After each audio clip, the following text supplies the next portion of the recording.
Jane Foster first appeared in 1962's Journey into Mystery number 84. Jane is a creation of Stan Lee and Jack Kirby. Jane's backstory was revealed during the events of Unworthy Thor number 4. In this story, we find out that Jane's mother died of cancer when Jane was only 9 years old. Following this tragedy, Jane's father gave up his job as a plumber in order to put himself through medical school and provide Jane with a better life. Jane's father would be an incredible father and encourage her to follow her dreams. However, he would die from complications stemming from a heart attack years later. Jane would first meet Thor when she was hired to work as a nurse for Dr. Donald Blake, Thor's earthly disguise, and Thor would quickly fall in love with Foster. Foster began to fall in love with Thor during the events of Journey into Mystery number 84, where Thor fought off the Executioner to save the city of San Diablo. Seeing Foster fall in love with Thor led him to question if Jane would ever love a mere human like Dr. Blake. Following the first interactions between Foster and Thor, the two would find themselves on many shared adventures.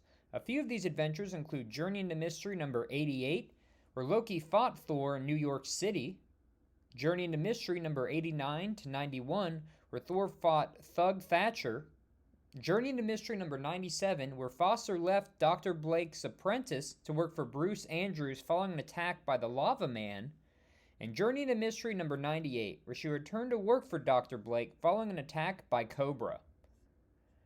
Thor would consistently plead with his father, Odin, to allow him to marry Jane, but Odin would not allow the two to be wed because Jane was not a god and was merely a mortal.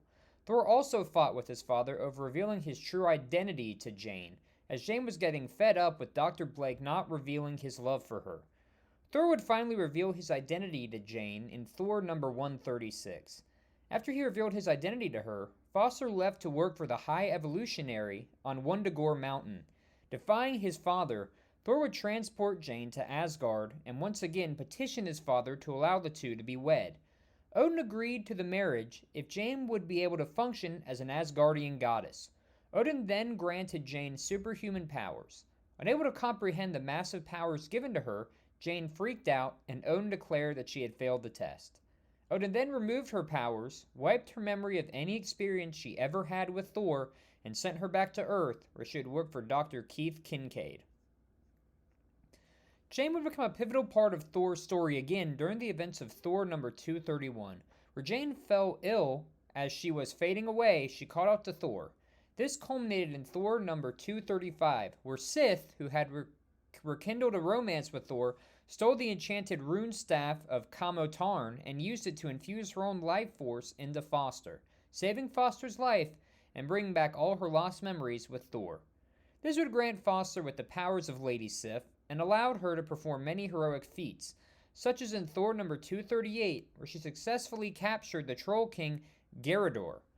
Thor eventually brought Jane back to Asgard in Thor number 249, where the Asgardian Grand Vizier gave Foster Sif's sword.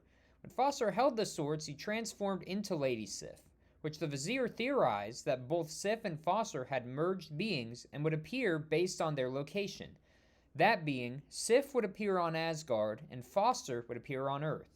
Eventually, Thor would be forced to use the rune staff to separate Foster and Sif in Thor number 334, which led to Foster returning to Earth and marrying Dr. Kincaid. Foster and Kincaid's relationship would ultimately fade away as Kincaid spent too much time focusing on work and not enough focusing on Jane. The two also had a child together, Jimmy, but Jane would ultimately lose custody of him to Kincaid in the divorce. Jane ultimately learned that Dr. Donald Blake and Thor had returned to Earth in Thor Volume 3, Number 8. Jane would travel to Broxton, Oklahoma, the site of the new Asgard following Ragnarok, and opened up a practice with Blake.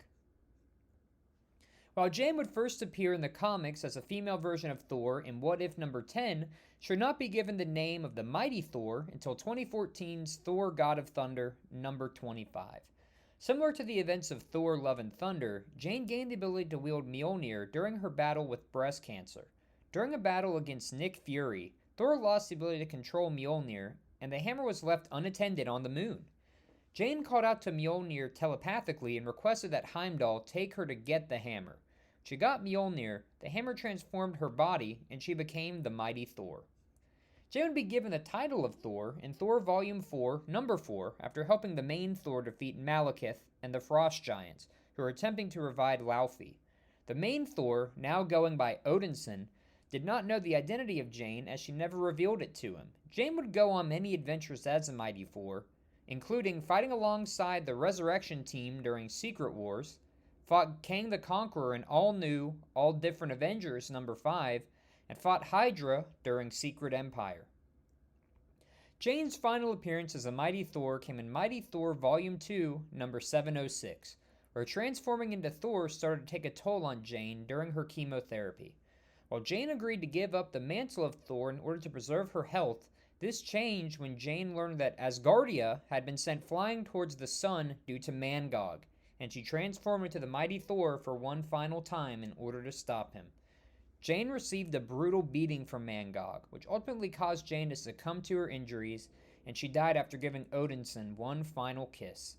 Odinson and Odin both used the god Tempest to bring Jane back to life, where she would return to Earth and focus solely on her chemotherapy, and gave up the Mighty Thor mantle for good. Jane's last major comic book appearance saw her become a member of the Valkyrie in War of Realms Omega number 1, where she joined the fight to prevent Malekith from invading Earth. Jane Foster the Human has nursing skills and medical training, but does not possess any superhuman abilities.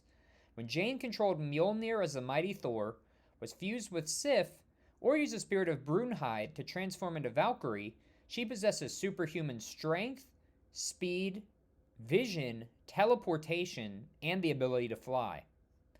Jane's first television appearance would come in 1966's The Marvel Superheroes, which she would appear in the Mighty Thor segments of the show. Jane would later appear in both the Avengers, Earth's Mightiest Heroes, and Avengers Assemble. In relation to her on-screen counterpart, many of the differences between Jane of the comics and Jane of the MCU has less to do with the discrepancies in her characterization and more to do with the changes made to the story of Thor. Jane being a scientist in the MCU makes sense because she never met Donald Blake because he never existed in the MCU, which would make her being a nurse not make sense within the continuity of the MCU. The most accurate depiction of Jane in the MCU is her relationship with Thor, as you see that Thor would go to great lengths to protect Jane. Jane as the Mighty Thor is fairly accurate to the comics, but as she died at the end of Thor Love and Thunder, it is unlikely we will get to see her participate in many of the upcoming adventures in the MCU. However, since Jane is now a part of the afterlife in Valhalla, maybe there is a chance that we can see her appear in the MCU once again. Jane might have started out as nothing more than a love interest for the God of Thunder, but she has quickly transformed into a selfless hero who would give up her own life to protect those around her.